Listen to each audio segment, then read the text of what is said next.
शिष्यों ने जाकर के श्रृंगी ऋषि से कहा, सुनो भैया, तुम्हारे पिताजी का किसी ने बहुत बड़ा अपमान किया है। ऐसा वैसा नहीं, किसी ने मरा हुआ सर्प डाल दिया है।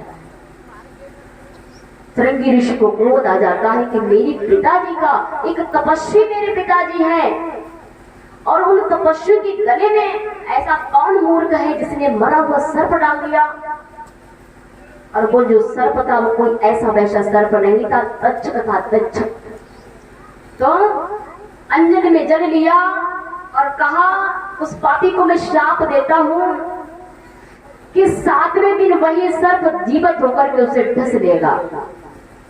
परीक्षित जी ने जैसे ही मुकुट उतार करके रखा तो उन्हें अवगत हो गया, उन्हें लगने लगा कि मैं बहुत बुरा करके आया हूं। इधर लोमस ऋषि ने एक शिष्य को भेजा, कहा जाओ जल्दी से बता दो जाकर के परीक्षित को कि तुम्हें श्राप लगा है, 7वें दिन तक जीवित होकर के डसेगा। और वक्त परीक्षित कोई श्राप नहीं लगा, हम सबको श्राप लगा है, सभी श्रापित है, कोई ऐसा नहीं जिसे श्राप ना लगा हो। और श्राप से जिसे मुक्ति पानी है वो भगवत कथा सुने। तो देखिए, जाकर के कहा कि तुम्हें श्राप लग गया और 7वें दिन तक जीवित होकर के डसेगा, इसलिए तुम 7 दिन में मुक्ति के लिए कोई न कोई उपाय सोच लो। इतना कहकर के शिष्य चला जाता है। अब परीक्षित जी ऐसे छटपटाए, ऐसे तड़पे जैसे जल से मछली को निकाल दो, मछली तड़पती है जल के बिना, जल ऐसे तड़पने लगे।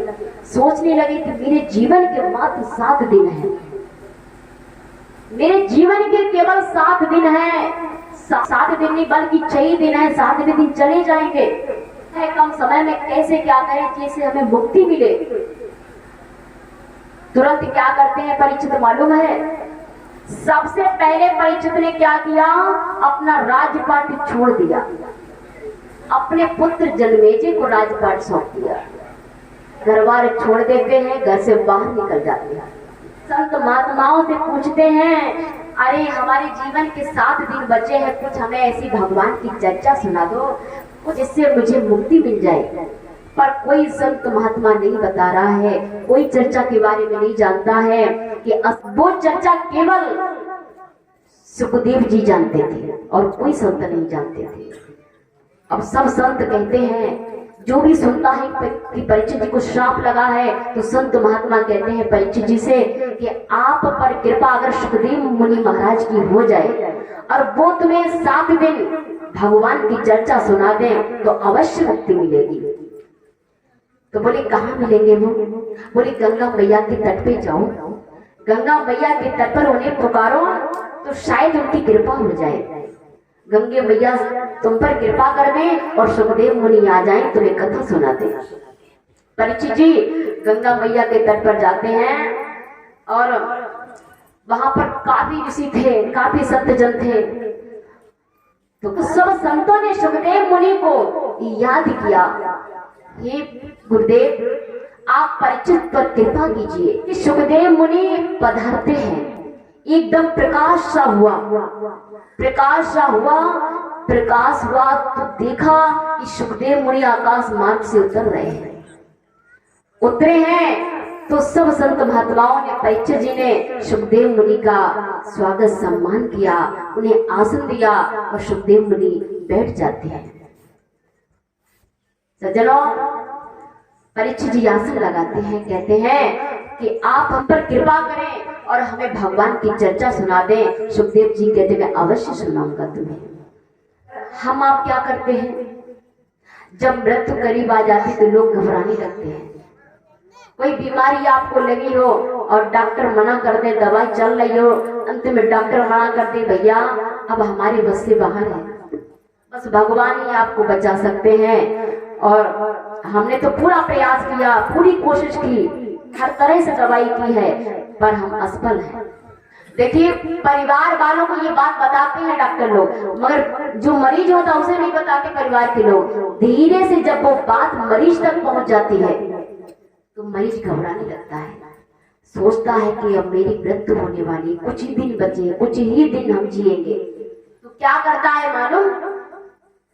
हम आप क्या करते हो? चिंता करने लगते हो, चिंता करने लगते हो, चिंता में खाना छोड़ दोगे, आप अपने परिवार से अधिक प्रेम करने लगोगे। जब अंत समय आता है ना, तो रिश्तेदार आते हैं, काफी लोग आते हैं और आकर के यही प्रश्न करते हैं। कौन सा प्रश्न? हिला डुला करके पूछते हैं, हमें पहचाना, हमें पहचानो, हम कौन है? जब हिला डुला करके पूछते हैं, अब भैया तुम्हें क्यों पहचाने? जब पहचानने लायक थे तब तो आए नहीं, तब तो तुमने शक्ल दिखाई नहीं। जब अंतिम सांसें बची हैं और इतनी जोड़ के हिला रहे हो, कुछ सांसें बची है वो भी निकल जाए।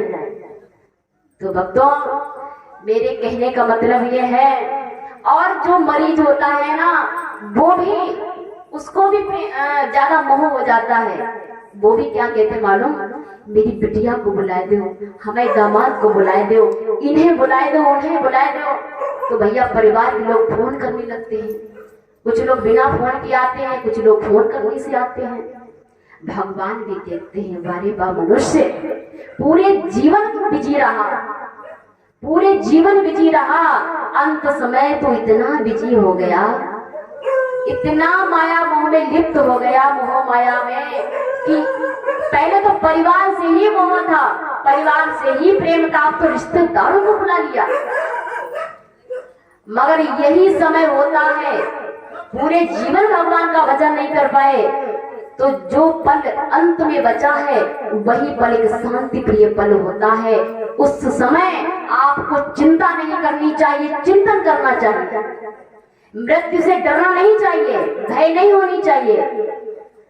साधारण प्राणी मनुष्य मृत्यु से डरता है, मगर जो ज्ञानी होते, जो विद्वान होते हैं, जो भगवान के भक्त होते हैं, वो मृत्यु से डरते नहीं। सबको जाना है और भगवान का चिंतन करते हैं कि भगवान हमें यहाँ पे लेने आओ, यमदूत ना लेने आए। तो आपको चिंता नहीं करनी चाहिए, चिंतन करना चाहिए भगवान का। बोली गोविंद भगवान की जय, बोलो राधे रानी की जय। मगर मनुष्य क्या करता है? अपने बेटे को समझाता है, बेटा ठीक से कारोबार चलाना, ठीक से रहना, चिंता हो जाती है तो समझाते हैं, धीरे धीरे श्वास निकल जाती है। अब देखिए, मरने के बाद मालूम है परिवार के लोग जल्दी जल्दी करते हैं, भैया जल्दी ले चलो।